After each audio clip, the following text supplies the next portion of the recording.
Hi hello welcome back to my YouTube channel. ನಾನು ಭವಿತಾ. ಇವತ್ತು ಈಸಿಯಾಗಿರೋ capsicum rice ಹೇಗೆ ಮಾಡೋದು ಅಂತ ನೋಡ್ಕೊಂಬರೋಣ.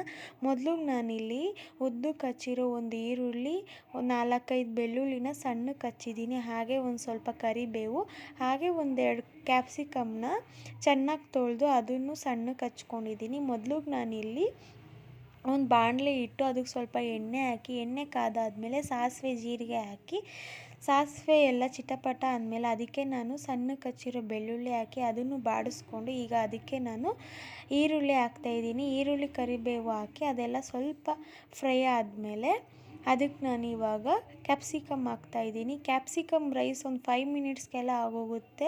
ಮಾರ್ನಿಂಗ್ ಟೈಮಲ್ಲಿ ಇದನ್ನು ಮಾಡ್ಕೊಬೋದು, ಇಲ್ಲ ಲಂಚ್ ಬಾಕ್ಸ್ ರೆಸಿಪಿಯಾಗಾದರೂ ಮಾಡ್ಬೋದು.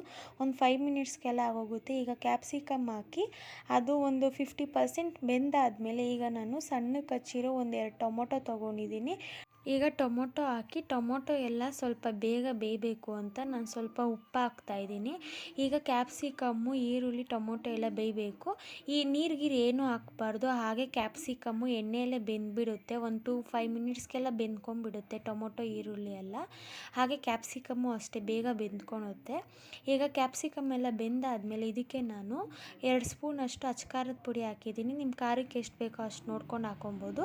2 ಸ್ಪೂನ್ ಅಚ್ಕಾರದ ಪುಡಿ, 1 ಟೇಬಲ್ ಸ್ಪೂನಷ್ಟು ಧನಿಯಾ ಪುಡಿ, ಹಾಗೆ 1 ಟೇಬಲ್ ಸ್ಪೂನಷ್ಟು ಗರಂ ಮಸಾಲ, ಒಂದು ಚಿಟಿಕೆ ಅಷ್ಟು ಅರಿಶಿನ ಹಾಕಿ ಎಲ್ಲ ಮಿಕ್ಸ್ ಮಾಡಿ ಇದಕ್ಕೆ ನಾನೀಗ ರೋಸ್ಟ್ ಮಾಡಿರೋ ಕಡಲೆ ಬೀಜನ ಪೌಡ್ರ್ ಮಾಡಿಕೊಂಡು ಅದನ್ನು ಹಾಕಿ ಮಿಕ್ಸ್ ಮಾಡಿದ್ದೀನಿ. ಕಡಲೆ ಬೀಜ ಹಾಕೋದ್ರಿಂದ ಟೇಸ್ಟ್ ಮಾತ್ರ ತುಂಬ ಚೆನ್ನಾಗಿರುತ್ತೆ. ಕಡಲೆ ಬೀಜ ಎಲ್ಲ ಹಾಕಿ ಕೊತ್ತಂಬರಿ ಸೊಪ್ಪು ಹಾಕಿ ಎಲ್ಲ ಮಿಕ್ಸ್ ಮಾಡಿ, ಇವಾಗ ನಾನು ಬಿಸಿ ಅನ್ನ ಮಾಡ್ಕೊಂಡಿದ್ದೆ ಅದನ್ನು ಕುಕ್ಕರ್ ಮುಚ್ಚಳ ತೆಗೆದು ಒಂದು 2 ಮಿನಿಟ್ಸ್ ಆರಕ್ಕಂತ ಬಿಟ್ಟಿದ್ದೆ, ಗೊಜ್ಜಾಗೋವರೆಗೂ. ನಾವು ಬೇಕಂದರೆ ನೈಟ್ ಉಳಿದಿರೋ ಅನ್ನದಲ್ಲಿ ಬೇಕಂದ್ರೂ ಮಾಡ್ಕೊಬೋದು. ಒಂದು 5 ಮಿನಿಟ್ಸ್ಗೆಲ್ಲ ಆಗೋಗುತ್ತೆ.